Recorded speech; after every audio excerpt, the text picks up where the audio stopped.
Angie. And I am Aislinn. Today we're making one of our favorite recipes, pumpkin breakfast cookies. Let's go wash up and get started. Give them all of that good stuff, recipes that kids love. All right, our hands are clean and we're ready for pumpkin cookies. So this is one of my favorite times of year when we can actually purchase pumpkins locally. This is actually a New England pie pumpkin. It came from one of my favorite local farmers and it is delightful. So with this recipe, you can definitely use canned pumpkin, but if you like, you can actually make your own pumpkin puree. And when you're making your own pumpkin puree, you do want to stick with the smaller pie pumpkins. Flavor is much better and they're not as stringy. Some of the really large pumpkins, those are just really best for carving. Now what I did, and this is a tip I have for you, to make this puree, it's actually very easy. What I like to do is I actually like to roast the entire pumpkin. The outer shell is very hard, and I just think as far as safety issues, because it is really hard to cut with a knife, just roasting the whole entire thing works best. So I turn my oven to about 400 degrees and roast it for about 45 to 55 minutes, depending on the size. This one's a little smaller. Sometimes the pie pumpkins will be a tad bit bigger. Those might take a little longer. You can tell it's done when you just stick a knife in and it easily goes all the way through. Then what I did is I simply just scooped out the flesh, and all I did was took my hand mixer and just beat this with a hand mixer, and that's it. That is it. I did not add anything, and it's a beautiful puree. Now, actually, today, we're just going to be using canned pumpkin in this recipe. I'm a fan of canned pumpkin year-round. You can use it in anything. It's very inexpensive. This was less than $1, and it will last you forever. The fresh pumpkin, I actually prefer, a lot of times I love to serve it as a side dish. That's how I love to eat it, with just a little bit of salt, pepper, and maybe some Parmesan as a warm side dish. Or I'll keep it in the fridge and throw it in smoothies. Or even today, later today, I'm going to make chili, and there's actually going to, this is actually going to go in the chili. So lots of uses for that. The flavor of the pie pumpkin when you roast your own is incredible, and I would really recommend that you enjoy that on its own. It is quite delicious. So with that, we are ready to go. So I'm going to let Aislinn work on the wet ingredients over here. So I'm going to let you get started. The first thing you're going to need to do, Aislinn, is 1 cup of brown sugar. You know how I showed you, use the back of your hand or the back of a spoon to pack that in. Okay. While she's doing that, I am going to start measuring out our flour. Now the recipe calls for 1.5 cups of all-purpose flour and 1 1/4 cups of whole wheat flour. And I just kind of do a little combination. I actually purchase whole wheat pastry flour. I use it all the time in everything. And so I'm just going to combine the two, and that's going to be a total of 2 3/4 cups. Okay?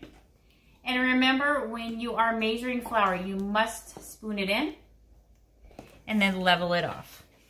Okay? So spoon and level. So there's 1 cup. It's hard to get enough where healthy food is. Honey, you may do the oil next. Remember to get down to eye level when you're doing the oil. Your liquid measuring cup is right over there. We always use a liquid measuring cup for liquids. Yes, and the recipe for oil actually says 1/2 cup. So 1/2 cup of vegetable oil. Where's... What's that? 1/2 cup. Let's switch it over here.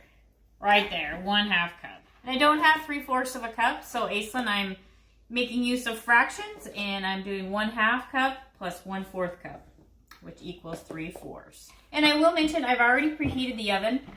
And this is my little tip. You can do what you wish. On the Food Hero website, it says to preheat the oven to 400.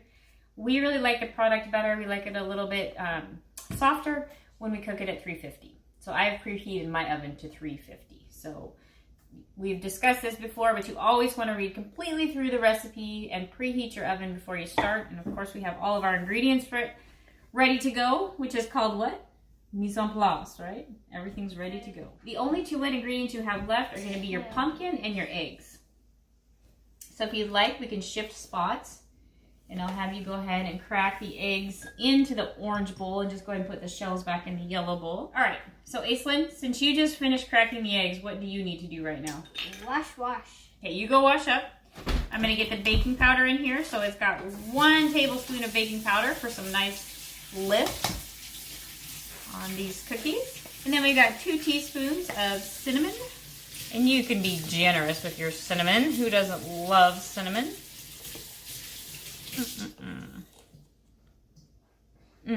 Love cinnamon. Love it.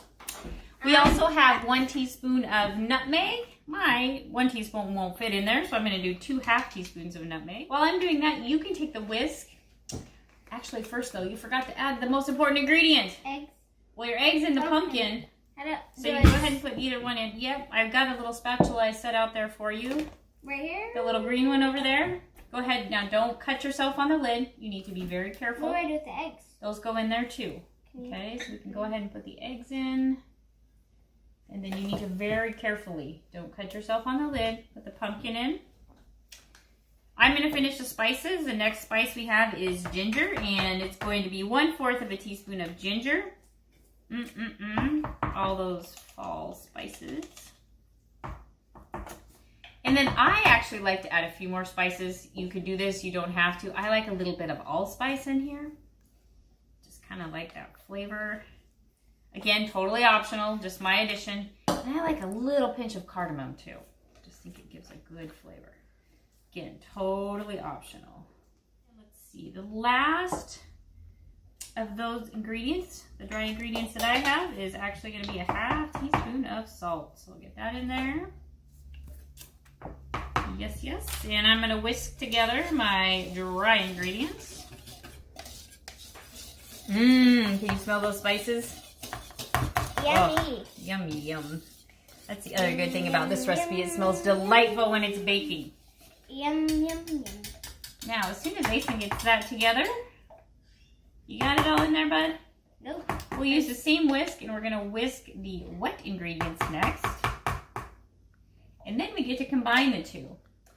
And while she's doing that, I'll mention, if you want a pan over here, we've got, the recipe calls for raisins and nuts. And so a lot of times we will add dried cranberries instead of the raisins. We like pecans, but sometimes we like it without as well too. A lot of times I will just make these plain and then put a little bit of almond butter on there. Yeah, go right ahead. Get that whisk together. So feel free to kind of add in whatever mix-ins you like best. All right, whisk that up, Aislinn, so we can get the dry and the wet ingredients combined and get these bad boys in the oven. Woohoo! So pumpkin is an excellent source of vitamin A. Some beta carotene in there, so good for you. Helps your immune system. I think we're good. You got it? Let's tap it. Okay.